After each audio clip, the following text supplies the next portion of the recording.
Wow, what a weekend. The 45th Ryder Cup at Bethpage Black was absolutely one for the ages. I mean, it had everything. A dominant start, a wild comeback, and a finish so tense it all came down to the final moments. So today, we're going to break down exactly how it all went down. I mean, just think about this for a second. After 3 full days of intense golf, with all the strategy, all the passion, all the roaring crowds, it all boiled down to just a handful of incredibly tense putts on Sunday. The pressure was just off the charts. So the big question is, right, how did we even get here? For a long time, it really looked like Europe had this thing in the bag. But then Team USA came roaring back. So to really understand that incredible finish, we've got to rewind and go back to the beginning. Okay, let's jump right to the climax. The 2 putts that I guarantee everyone is going to be talking about for years to come. These 2 moments decided everything. It was just a stunning 1-2 punch. First, you have Shane Lowry, who steps up and rolls in this absolutely clutch birdie putt. That got Europe to 14 points, which meant, at the very least, they were retaining the cup. Then, just a few minutes later, Tyrrell Hatton secures a half point. And that was it. That was the clincher. In a matter of moments, it was all over for America's hopes.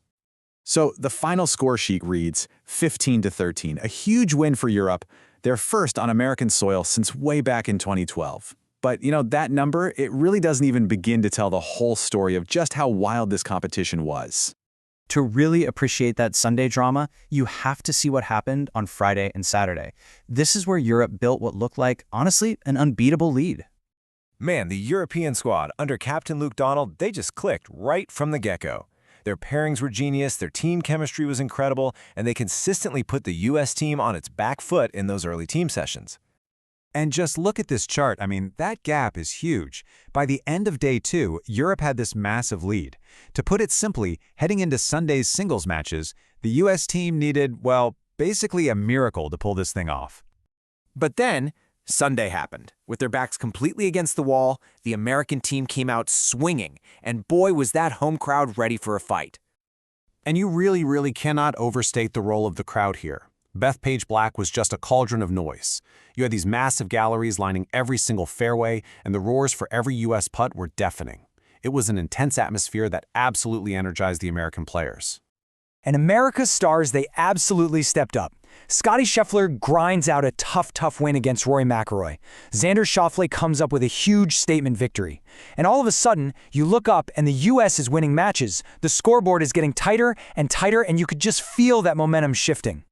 And just when you thought things couldn't get any crazier, a sudden injury brought a little-known rule into the spotlight, and it became a major flashpoint, adding a whole new layer of controversy to the final day.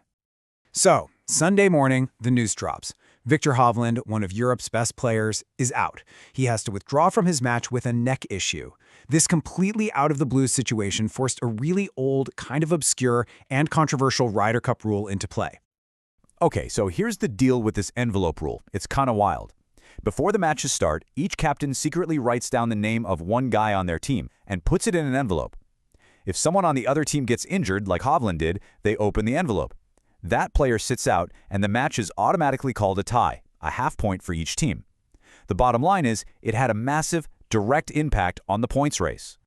And as you can imagine, this kicked off a huge debate. On one side, you have the U.S. captain, Keegan Bradley, who questioned whether the rule was really fair in a competition this big. But on the other, you have Luke Donald pointing out, hey, this rule has been around for decades, and both sides have used it. It's a debate that is definitely not over yet. Okay, so after all that, what happens next? What does this all mean for the future of the Ryder Cup? Because you better believe the impact of what happened at Bethpage is going to be felt for a long time. Well, for Captain Luke Donald, this is huge. It completely cements his legacy. He's now only the 2nd European captain ever to win back-to-back Ryder Cups, which proves his leadership style isn't just a fluke. It works at home and it works on the road. So looking ahead, what are the big things to keep an eye on? Well, the rivalry heads to Ireland in 2027. And that envelope rule debate? Yeah, that's not going away anytime soon. For now, Europe holds all the bragging rights, and it sets us up for another massive showdown in 2 years. And all of this really leaves us with one final thought, doesn't it? We saw a competition that was so thrilling it nearly produced a historic comeback. We had a rules controversy that sparked a major debate, and we have a rivalry that is now more intense than ever. After a week like that, you really have to ask, Will golf's greatest event ever be the same?